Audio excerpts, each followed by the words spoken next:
ሰላም ጤና ይስጥልን የተከበራችሁና የተወደዳችሁ በዓለም ዙሪያ የምትገኙ የጣና ቴሌቪዥን ቤተሰቦች እንደምን አመሻችሁ። አክብሮታዊ ሰላምታችን በያላችሁበት የዓለም ዳርቻ ሁሉ ከጣና ቴሌቪዥን ዜና ክፍል ይድረሳችሁ እያልን የነሐሴ 21 ቀን 2018 ዓ.ም የምሽቱን ዜናችን እርሶቹን አስቀድመን እናስደምጣችኋለን። በመጀመሪያ በጎንደር የአማራ ፋኖ ብሔራዊ ንቅናቄ በላይ ዘለቀ 3ኛ እዝ በመተማ በቋራና በበለሳ ግንባሮች ልዩ ተጋድሎ ማድረጉን አስታውቋል። በሁለቱ ግንባሮች የተሰማሩ የዙ ሁለት ኮር ተዋጊዎችን የውጊያ ውሎ በቀዳሚነት ይዘነዋል። በሸዋም የአማራ ፋኖ ብሔራዊ ንቅናቄ አሳምነው 5ኛ እዝ በከሰም ወረዳ በብልጽግናው አየር ወለድ ሰራዊት ላይ የደፈጣ ጥቃት በመፈጸም ድል ማድረጉን አስታውቋል። ሌላኛው ዜናችን ነው። በሌላ በኩል በምስራቅ ጎጃም ዞን እነማይ ወረዳ ዲማ ከተማና ደብረ ጽሞና ቀበሌ የገባው የብልጽግናው ጦር በሲቪል ሰዎች ላይ ከባድ ጥቃቶችን ፈጽሟል። በተለይም 4 ሴቶች መደፈራቸውን የ201ኛ ኮር ህዝብ ግንኙነት ገልጿል። ሌላኛው ዜናችን ነው። ከባድ የድርቅ አደጋ በጠለምት ህዝብ ላይ ላለፉት ዓመታት በጦርነት ከፍተኛ ጫና ውስጥ የቆየው ህዝብ የድርቁ አደጋ በመጨመሩ ለአስቸኳይ የሰብአዊ ድጋፍ ጥሪ እያቀረበ መሆኑን ይዘነዋል። እነዚህንና ሌሎች ዜናዎችን አካተናል። እስከ መጨረሻው አብራችሁን እንድትቆዩ እየጋበዝን ወደ ዝርዝር ዜናዎቹ እናልፋለን።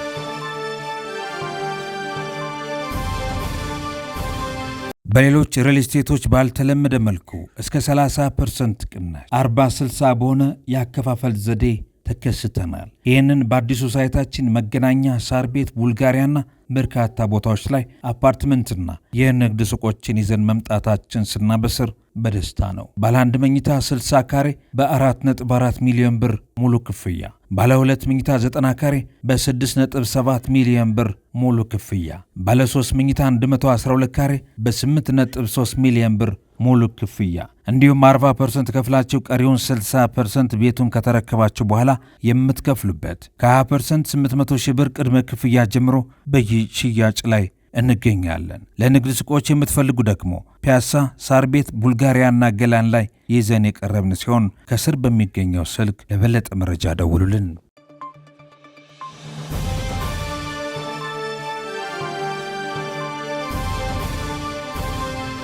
የፋኖ ልዩ ተጋድሎ በመተማና በበለሳ በጠንካራ ክንዱና በጽኑ ልጆቹ ተጋድሎ ተከታታይ ወታደራዊ ድሎችን እያስከበረ ያለው የአማራ ፋኖ ብሔራዊ ንቅናቄ በላይ ዘለቀ 3ኛ እዝ በዛሬው ዕለት በቋራና በበለሳ ግንባሮች ታላቅ ጀብዱ መፈጸሙን አስታውቋል። የዙ ህዝብ ግንኙነት መምሪያ ለጣና ቴሌቪዥን እንደገለጸው በሁለቱ ታላላቅ የተጋድሎ ግንባሮች የተፋለሙት የዙ ሁለት ኮሮች መሆናቸውን ተናግረዋል። ሁለተኛ መይሰው ካሳ ኮር 2 ዲሽቃን ጨምሮ ሌሎች የቡድን መሳሪያዎችን በምርኮ በያዘበት የዕለቱ ተጋድሎ የመይሰው ካሳ ሁለተኛ ኮር ፊታውራሪ ገበየው ክፍለ ጦር በመተማ ወረዳ ኩመር አውላላ የሰፈረውን የጠላት ጥምር ሰራዊት ኮንክሪት ምሽግ ድረስ ዘልቆ በመግባት አብዛኛው እርምጃ ሲወሰድበት በርካታ ቁጥር ያለው ለፋኖ እጁን መስጠት ግድ ብሎታል ሲል የዙ ህዝብ ግንኙነት መምሪያ አስታውቋል። ከንጋቱ 12 ሰዓት በጀመረው በዚህ ውጊያ 2 ዲሽቃና ቁጥሩ በውል ያልታወቀ ብሬን፣ ስናይፐር፣ ክላሽንኮቭ፣ በርካታ ተተኳሽና መሰል የሎጂስቲክ ግብዓቶችን በእጁ ማስገባቱን የህዝብ ግንኙነት መምሪያው ጨምሮ ገልጿል። በተጨማሪም የአማራ ፋኖ ብሔራዊ ንቅናቄ በላይ ዘለቀ 3ኛ እዝ ዳግማዊ ቴዎድሮስ 5ኛ ኮር ኢንጂነር ቅጣው እጅጉ ንስር በለሳ ክፍለ ጦር የተለያዩ የብርጌድ አህዶች በአመዱት ከተማ በጠላት ላይ ከፍተኛ ድል ተቀዳጅተዋል ሲል የበላይ ዘለቀ 3ኛ እዝ ተናግሯል። የብልጽግናው ሰራዊት ከየኋላ ወደ አርባያ ከተማ እንቅስቃሴ ያደረገ ቢሆንም የፋኖ ሰራዊት ወታደራዊ ገዢ ቦታዎችን በመያዝ ከፍተኛ ኪሳራ አድርሰውበታል።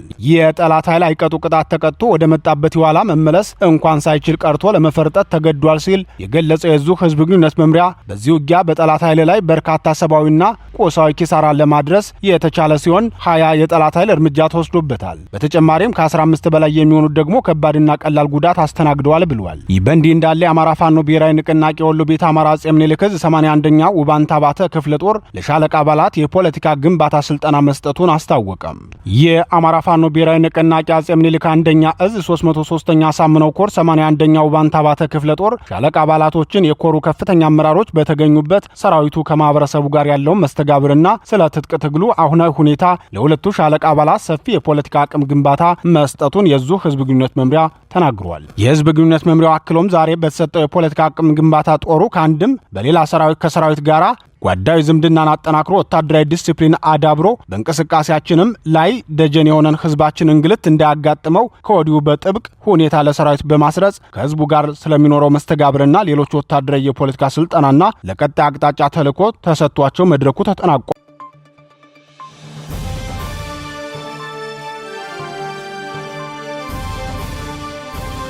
የፋኖ ልዩ ድል በሸዋ የአማራ ፋኖ ብሔራዊ ንቅናቄ አሳምነው አምስተኛ እዝ በከሰም ወረዳ በብልጽግናው አየር ወለድ ሰራዊት ላይ ከባድ የደፈጣ ጥቃት ፈጽሞ ታላቅ ድል መቀዳጀቱን አስታወቀም። የእዙ ህዝብ ግንኙነት መምሪያ ለጣና ቴሌቪዥን በላከው የተጋድሎ መረጃ ከሰም ሁለተኛ ኮር የቡልጋና የነበልባል ክፍለ ጦሮች በጋራ በፈጸሙት የደፈጣ ጥቃት በአገዛዙ ጦር ላይ ከፍተኛ ምት አድርሰዋል። ሁለቱ ክፍለ ጦሮች ባደረጉት የተቀናጀና ከፍተኛ መናበብ የተሞላበት አስደማሚ የደፈጣ ጥቃት በአገዛዙ ጥምር ጦር ላይ ድል ተቀዳጅተዋል ብለዋል። የደፈጣ ጥቃቱ የተፈጸመው የብልጽግናው ልዩ ዘመቻ አየር ወለድ 105ኛ ክፍለ ጦር የመከላከያ ሰራዊት አዲስ ምልምል ወታደሮችንና ሬሽን ለማቀበል መነሻውን በምንጃር ሸንኮራ ወረዳ አረርቲ ከተማ በማድረግ ወደ ቡልጋ ክፍለ ጦር አቅጣጫ ተንቀሳቅሶ በነበረበትና በሌላ በኩል ደግሞ ከመተብላ ከተማ ተጨማሪ ኃይል ሊቀበለው እንቅስቃሴ አድርጎ በነበረ ኃይል ላይ መሆኑን የህዝብ ግንኙነት መምሪያው መረጃ ያመላክታል። የህዝብ ግንኙነት መምሪያው ሲቀጥልም የጠላት ሰራዊት እንቅስቃሴ እቅዱና ዝግጅቱ ቀድመው መረጃውን ያገኙት የቡልጋ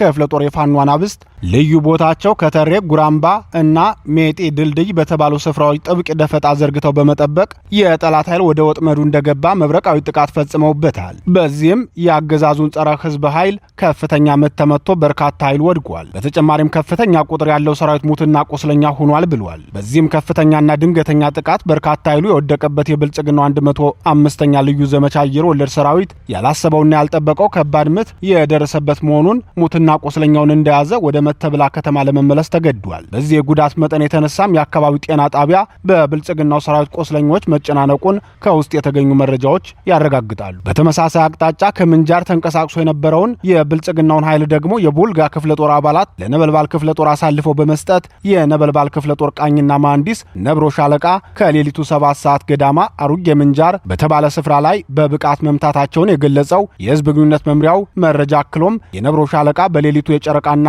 ከዋክብት ብርሃን ታጅበው ብሬንና ስናይፐርን አጣምረው ባካሄዱት ጥቃት ጠላትን በሚገባው ቋንቋ ሲያናግሩት አድረዋል። በዚህ የተቀናጀ ጥቃት ምክንያት ያገዛዙ የልዩ ዘመቻ 105ኛ ክፍለ ጦር አባላት ከፍተኛ ድንጋጤ፣ ውጥረትና የፍርሃት ቆፈን ውስጥ መውደቃቸው ታውቋል ብለዋል። በሌላ ዜና በወለጋ አማራ ህዝብ ላይ የተከፈተው መንግስታዊ የዘር ማጽዳት ዘመቻ ዛሬም ቀጥሎ በመዋል እስካሁን 200 የሚደርሱ ንጹሃን መገደላቸው ተገልጿል።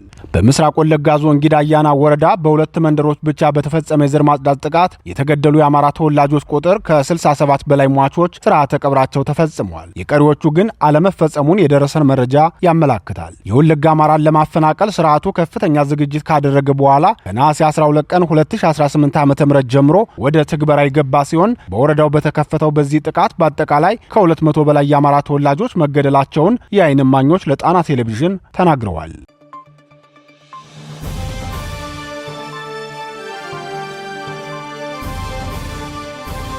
የብልጽግናው የጦር ወንጀል በጎጃም የአማራን ህዝብ የዘር ማጥፋት ጦርነት የከፈተው የብልጽግናው መንግስት ለክፉ ዓላማው ያሰማራው ሰራዊቱ ተደጋጋሚና ከፍተኛ የጦር ወንጀል መፈጸሙ ታውቋል። በምስራቅ ጎጃም ዞን በነማይ ወረዳ ዲማ ከተማና ደብረ ጸሞና ቀበሌ የገባው ኃይል 4 ሴቶችን መድፈሩን የ201ኛ ኮር ህዝብ ግንኙነት ገልጿል።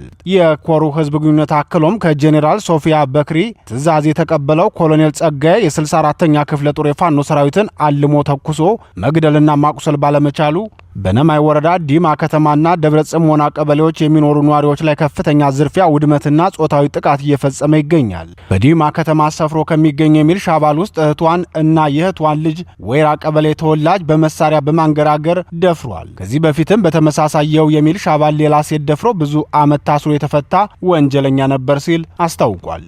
በቀጠናው የሰፈረውን የብልጽግና ሰራዊት የሚመሩ ኮሎኔል ጸጋዬ በዲማና አካባቢው ማህበረሰብ ወረራ ለመፈጸም ይዘውት የገቡት ኃይል 8 ጊዜ የማጥቃት ሙከራ አድርጎ እንደነበር የገለጸው የህዝብ ግንኙነት ኃላፊው፣ ሆኖም ጀግናው ሰራዊታችን የጠላትን ሰራዊት አይቀጡ ቅጣት በመቅጣት በዲማ ከተማ የሚገኙ መንገዶች ላይ እንዲከማች አድርገውታል ብሏል። በተደጋጋሚ የፋኖ ክንድ የበረታበት ይኸው የብልጽግናው ሰራዊት በዲማ ደብረ ጽሞና ቀበሌ የ64ኛ ክፍለ ጦር የፋኖ አባላትን አጸዳለሁ ብሎ በማሰብ የጥንታዊ ዲማ ጊዮርጊስ ገዳምን ማውደሙን የገለጸው የህዝብ ግንኙነት ኃላፊው አክሎም የዲማ ቅዱስ ጊዮርጊስ ገዳምና በዙሪያው የሚገኙ ቤተ ክርስቲያንን ምሽግ በማድረግ የቅዳሴ ስርዓትና መሰል ሃይማኖታዊ አገልግሎት እንዲቋረጥ አድርጓል። በገዳሙ ውስጥ የሚገኙ መነኩሳትን አቁስለዋል፣ አንገላቷል በማለት ተናግሯል። በጥንታዊው ገዳም ዲማ ጊዮርጊስ ገዳምና ቤተ ክርስቲያን የጦር ምሽግ ከማድረጉ ባሻገር በገዳማቱና በአካባቢው የሚገኙ ቤተክርስቲያን ዙሪያ በርካታ አስነዋሪ ተግባር ፈጽሟል። በዲማ ከተማም በተመሳሳይ የህዝብ ሀብትና ንብረት የዘረፈ ሲሆን በዚህ ወንጀሉም ከ25 በላይ ግለሰቦች ዝርፊያ ተፈጽሞባቸዋል። ዝርፊያ ከተፈጸመባቸው ግለሰቦች መካከልም አንዳርጌ መኮንን ከ100 ኩንታል በላይ እህል ሲዘረፍባቸው፣ አቶ መልካሙ ጋሻው 25 ኩንታል ጤፍ፣ አቶ ልብሞኝ የስጋት ሙሉ የቤት ዕቃ፣ አቶ አዱኛ 22 ኩንታል ጤፍ፣ ወይዘሮ ዘርፌ ታሪክ የምግብ ቤት ዕቃ ሙሉ የወደመባቸው ሲሆን አቶ አዩ ስራ ብዙ 60 ኩንታል ጤፍና ሌሎችም በተመሳሳይ ከፍተኛ ዝርፊያ ተፈጽሞባቸዋል። በመጨረሻም በዲማ ከተማ በተደረገው ተጋድሎ ጠላት ማረኩት ብሎ ያቀረባቸው አልጋ፣ ቴሌቪዥን፣ ፍራሾች መሰል ንብረቶች ከዚህ በፊት ያቃጠለው የፍቅር እስከ መቃብር ተዋናኞች ንብረት መሆኑን አገዛዙ በዝርፊያ የወሰዳቸው እንጂ የፋኖ ንብረት አለመሆናቸውን እናሳውቃለን ሲል የህዝብ ግንኙነት መምሪያው ተናግሯል።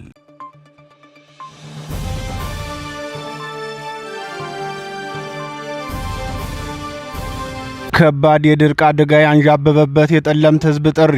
ላለፉት 3 ዓመታት ከፍተኛ የዘር ማጥፋት ጦርነት የተከፈተበት የአማራ ህዝብ በተለያዩ ጠቅላይ ግዛቶችና አውራጃዎች ከባድ ድርቅ መከሰቱን ተከትሎ ከፍተኛ የረሃብ ስጋት በህዝብ ላይ ማንዣበቡን ለጣና ቴሌቪዥን የደረሰው መረጃ አመላከተ። በተከታታይ የድርቅ አደጋ የሚደርስበት የጠለምት ወረዳ ህዝብ በዚህ ዓመትም ተጨማሪ የድርቅ አደጋ ደርሶበታል። በዚህ የተነሳም ከፍተኛ ቁጥር ያለው ህዝብ መፈናቀሉንና የደረሰውን የህዝብ ጉዳት አስመልክቶ ጥሪ የቀረበለት የአማራ ክልል መንግስት ምላሽ አለመስጠቱን ነዋሪዎች ተናግረዋል። ይህን ተከትሎም በጠለምት ያንዣበበው የረሃብ ስጋት ከፍተኛ ትኩረት የሚገባው በመሆኑ አገር ወዳድ ድርጅቶችና ማህበራት እንዲሁም ግለሰቦች የድጋፍ እጃቸውን እንዲዘረጉ ጥያቄ ቀርቧል። በተመሳሳይ የድርቅና የረሃብ መረጃ በትግራይ ክልል ኢሮብ ወረዳ ከባድ ድርቅ እየተጋፈጠ ሲሆን በአካባቢው የሚኖሩ 35000 የሚጠጉ ሰዎች የረሃብ አደጋ መጋለጣቸው ተገልጿል። አስቀድሞም ቢሆን በህወሓት አስተዳደር የተገፋ ህዝብ ነው የሚባለው የኢሮብ አካባቢ ህዝብ በወረዳው የክረምት ዝናብ በበቂ ሁኔታ ባለመዝነቡ ምክንያት የውሃ ጉድጓዶች መድረቃቸውን የአካባቢው ነዋሪዎች ገልጸዋል። በውሃ እጥረቱም የቤት እንስሳት መሞት መጀመራቸውን አስረድተዋል። በወረዳው የደረሰውን ድርቅ ተከትሎ ለተጎጂዎች የእርዳታ አቅርቦት እንዳይደርስ ህወሓት ከባድ እንቅፋት እንደፈጠረበት የአካባቢው ነዋሪዎች ገልጸዋል። ከዚህ በተጨማሪም ከወረዳው ቀበሌዎች መካከል 8 ቀበሌዎች በከፍተኛ ተራራና ተዳፋት አካባቢዎች መሆናቸው የእርዳታ ማድረስ ስራ ፈታኝ እንዳደረገው ተጠቁሟል። የአካባቢው አርሶ አደሮች እንደሚሉት ከዚህ በፊት እንደ ዘንድሮ ያለ ከባድ ድርቅ አጋጥሟቸው አያውቅም። የዝናብ እጥረቱ በማሳ ላይ የተዘራው እህል እንዲደርቅ ከማድረጉም በላይ በክረምት ዝናብ ይሞሉ የነበሩ የውሃ ጉድጓዶች እንዲደርቁ አድርጓል። የኢሮብ አካባቢ የኢሮብ ብሔረሰብ የሚኖሩበት ከትግራይ ምስራቃዊ ዞን ወረዳዎች አንዱ ሲሆን በተለይም በ2013 ዓ.ም ህወሓት በከፈተው ጦርነት አካባቢው ከፍተኛ ጥቃት የደረሰበት ሲሆን እስካሁንም አንዳንድ የቀበሌ ገበሬ ማህበራት በኤርትራ ሰራዊት ቁጥጥር ስር እንደሚገኙ ነዋሪዎች ይናገራሉ። ይህ በእንዲህ እንዳለ 3 የደቡብ ምዕራብ ኢትዮጵያ ህዝቦች ክልል የጤና ቢሮ አመራሮች አላግባብ በህዝብ ሀብት ለአመራሮች ተገዝቷል መባሉ አነጋጋሪ ሆኗል። በደቡብ ምዕራብ ኢትዮጵያ ህዝቦች ክልል ጤና ቢሮ በፕሮግራም በጀት አላግባብ በተፈጸመ የንብረት ግዢ የተጠረጠሩ 3 ከፍተኛ አመራሮች ከትናንት ጀምሮ ከኃላፊነታቸው እንዲታገዱ መደረጉን ክልሉ አስታውቋል። ጉዳዩ ለጤና አጠባበቅ በተመደበ ገንዘብ ውድ የሚባሉ የአይፎን ስልኮች ለአመራሮች መግዛታቸው ሲሆን ይህም ባለፈው ሳምንት መነጋገሪያ የሆነ ርዕሰ ጉዳይ እንደነበር ይታወሳል። የክልሉ መንግስት ጤና ቢሮ ለ2 ዘመናዊ የሞባይል ስልኮች ግዢ የሚሆን 796 ሺህ ብር ወጪ ለማድረግ የዝውውር ጥያቄ ማቅረቡ ተገልጿል።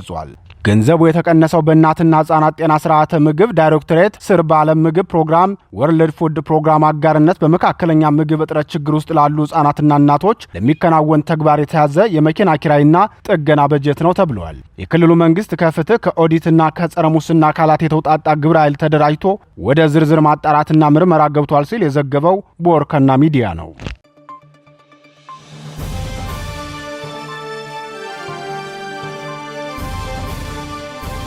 ክቡራትና ክቡራን የጣና ቴሌቪዥን አድማጭ ተመልካቾቻችን የሰዓቱ ዜናችን የተከታተላችሁትን ይመስል ነበር። ምርጫችሁ ስለምታደርጉን ከልብ እናመሰግናለን። ጤና ይስጥልን።